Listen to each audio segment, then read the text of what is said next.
ये आप सभी को मेरा प्रस्ताव अच्छा लगे तो बताओ, मैं अयोध्या का राज्य राम को सौंप दूं?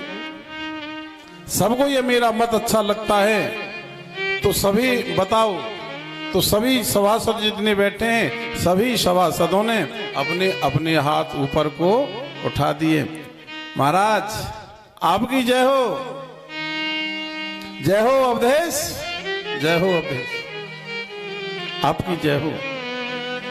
आपका विचार जो है सो हमारा विचार है। जग मंगल भल काज विचारा, बेगिय नाथ न लाई अबारा। अब अयोध्या वासी भी कहने लगे, जो सभासद बैठे हैं वह भी कहने लगे, बेगिय नाथ न लाई अबारा। बेगिय, जल्दी करो, देरी मत करो इसमें। बस भगवान भोलेनाथ कहते हैं, हे भवानी हे गौरा, राज तिलक की तैयारियां प्रारंभ हो गई। रंगोली सजाई गई अयोध्या में, दीपमाला जलाई गई, पूजन सामग्री जो है वह इकट्ठी होने की जाने लगी। उधर धुंधे भी बजने लगी। अयोध्या में मंगल गीत होने लगे हैं। सबके कानों में एक आवाज पहुंच गई, राम राजा बनेंगे, अयोध्या के राजा राम होंगे। सब बड़े प्रसन्न हैं। और यह सूचना, यह आवाज, राज तिलक की आवाज रनवास में पहुंच गई है। कहां? रनवास। रनवास जानते हैं? जहां रानियां हैं, रनवास शब्द लिखा है। सुनकर के माताएं बड़ी प्रसन्न हुई हैं। हे भवानी हे गौरा पार्वती, मां सुमित्रा ने चौक पूरे हैं और चौक पूरने के बाद में ब्राह्मणों को दान दिया। और यहां एक विशेष बात है, रनवास लिखा है, केके के बारे में नहीं लिखा। दोनों रानियों को मालूम है यह सूचना, पर केके को मालूम नहीं है। क्यों नहीं मालूम है? इसमें एक रहस्य है, बताएं आपको। केकई राम से बहुत प्रेम करती थी, इतना प्रेम करती थी, इतना प्रेम तो राम से मां कौशल्या भी नहीं करती थी। मां कौशल्या से भी ज्यादा प्रेम करती थी राम से तो वह मां केकई करती थी। और यदा कदा कभी कोई बात चलती थी राजा दशरथ की और केकई की आपस में, तो यदा कदा बात बात पर केकई एक बात रखती थी राजा दशरथ के सामने, महाराज मैं एक निवेदन करूं? हाँ रानी करो। देखो बड़ा बेटा राम सब प्रकार से सुयोग्य है, शीलवान है, धर्मवान है, आचरणवान है। मेरी इच्छा है कि इस अयोध्या का राजा राम को बना दिया जाए, अयोध्या की सत्ता राम के हाथों में दे दी जाए। तो राजा दशरथ सुनकर के टालम टूल कर देते थे। ठीक है रानी, क्योंकि तेरी ऐसी इच्छा है तो अभी तो बहुत समय है, मैं तेरी इच्छा पूर्ण कर दूंगा और समय आने दे, मैं राम को ही राजा बनाऊंगा। ऐसे टालम टूल कर देते थे। इसलिए तो 14 वर्ष ये पीछे वनवास, महाराज राम राज्य 14 वर्ष पीछे चला गया है। इसीलिए अब जब राम राज्य की घोषणा कर दी तो राजा दशरथ ने सबसे मना कर दिया कि राम राज तिलक की ये सूचना केके के पास में जाकर के, केके के महल में जाकर के कोई नहीं सुनाएगा, मैं सुनाऊंगा। वो एक अंग्रेजी का शब्द है ना, सरप्राइज, सरप्राइज, आश्चर्य, अचंभा। बोले कोई केके के पास में जाकर के नहीं बताएगा, मैं बताऊंगा। और जब अचानक जाकर के मैं बताऊंगा कि केके के राम को राज तिलक होगा तो बहुत प्रसन्न होगी वो। इसलिए कौशल्या को मालूम है, सुमित्रा को मालूम है राजतिलक के बारे में, लेकिन केकई को के पास में कोई सूचना नहीं है। राजतिलक की बातें सुनकर के ही हर से नर और नारी जो अयोध्या के सब बड़े प्रसन्न हुए। लगे सुमंगल सजन सब विधि अनुकूल विचार। विधि माने ब्रह्मा को विधाता को अपने अनुकूल मान रहे। आज हमारा विधाता हमारे अनुकूल है, जो कि राम राजा बनेंगे। सब नर नारी खुशी मना रहे महाराज। फिर इधर गुरु वशिष्ठ जी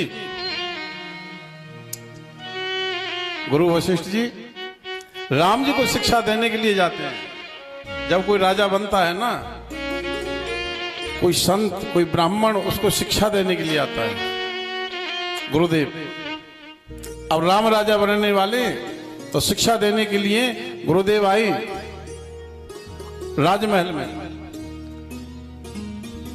और लिखा है गुरु आगमन सुनत रघुनाथा, द्वार आए पद नायव माथा। अब गुरुदेव ने आवाज लगाई, बेटा राम जी अंदर हैं। दिखा सुना, यह तो गुरुदेव की आवाज है। द्वार आए पद नायु माथा, दौड़े दौड़े आई, दरवाजे पर आ गए। पद नायु माथा, गुरुदेव के चरणों में अपना मस्तक रख दिया। राम जी बोले, गुरुदेव सेवक सदन स्वाम आगमनु, मंगल मूल अमंगल दमनु। आप आए, बहुत अच्छा लगा गुरुदेव, क्योंकि सेवक सदन स्वामी आगमनु, सेवक के यहाँ कभी स्वामी के चरण पड़ जाएं, शिष्य के यहाँ किसी दिन गुरु जी आ जाएं, उनके चरण पड़ जाएं, तो अमंगल जो होने वाला होता है वह नष्ट हो जाता है। ये पक्की बात है। संत ब्राह्मण महात्मा गुरुदेव कि जहां चरण पड़ते हैं, उनके घर में कोई अमंगल कार्य होने वाला होता है, वह अमंगल नष्ट हो जाता है और मंगल हो जाता है, बदल जाता है। मंगल मूल अमंगल दमनु, अमंगलों का नाश करने वाले होते हैं गुरुदेव के चरण। गुरुदेव आप आए, मुझे बहुत अच्छा लगा। कहीं आप मेरे शब्दों को अन्यत्र मत ले जाना, पर आप को कोई कार्य था या मुझे कोई आज्ञा देनी थी तो आप आ जाओ। बहुत अच्छे मास्टर जी, आप हमारी इस आश्रम के बड़े नजदीकी पड़ोसी हैं और यही देखभाल रखते हैं। अपन तो कथा कहने के लिए निकल जाता है, इस आश्रम के अड़ोसी पड़ोसी तो ध्यान रखते हैं। बोलो जय श्री राम। महाराज मास्टर जी को बहुत बहुत साधुवाद देते हैं। यह व्यासपीठ चले, प्रसंग पर चले। प्रसंग बड़े मार्मिक हैं, बहुत मार्मिक। गुरुदेव मेरी बात को आप अन्यत्र मत समझ लेना। आप यहां आए, अच्छा लगा मुझे, पर आपने कष्ट क्यों उठाया? आपको कोई मुझे आज्ञा देनी थी तो मुझे वहीं किसी के द्वारा सूचना दे देते, मैं आ जाता ना आश्रम पर, मैं आता ना गुरुदेव आपके पास। पर चलो कोई बात नहीं, आपकी चरण पड़े तो ठीक है। आयस हो सो करो गोसाई, गुरुदेव आज्ञा करो, जो आप आज्ञा करोगे मैं उसका पालन करूंगा। गुरु वशिष्ठ जी बोले, राम आज तुम्हारा राज अभिषेक होने वाला है, इसलिए आज तुमको संयम का पालन करना है। राम करो सब संयम आजू। आज आपको अन्न नहीं खाना है, आज आपको फलाहार लेना है, भूमि पर शयन करना है, शिव नाम जप करना है। ऐसे जो एक राजा राज तिलक होने से पहले जो नियम होते हैं गुरुदेव ने वह बता करके चले गए। राज तिलक की सूचना गुरुदेव के मुख से जब सुनी है राम जी ने तो सुनते हुए उदास हो गए, बहुत उदास हो गए, गंभीर हो गए। सीता जी वहां थी। सीता जी बोली प्रभु आज तो तुम बहुत उदास लग रहे हो, इतने उदास क्यों हुआ? तब राम जी ने कहा देवी विमल वंश यह अनुचित एकू, बंधु विहाय बढ़ी अभिषेकू। मेरा यह सूर्य वंश बड़ा निर्मल वंश है, बड़ा पावन वंश है, लेकिन मेरे इस सूर्य वंश में एक बुरी प्रथा है। क्या महाराज? बोले बंधु विहाय बढ़ी अभिषेकू। मेरे सूर्यवंश में एक नियम है, एक बुरी प्रथा चली आ रही है। जो बड़ा होता है वही राज्य का अधिकारी होता है, जो बड़ा होता है वह राजा बनता है, और जो छोटे होते हैं वह राज्य से हीन रह जाते हैं।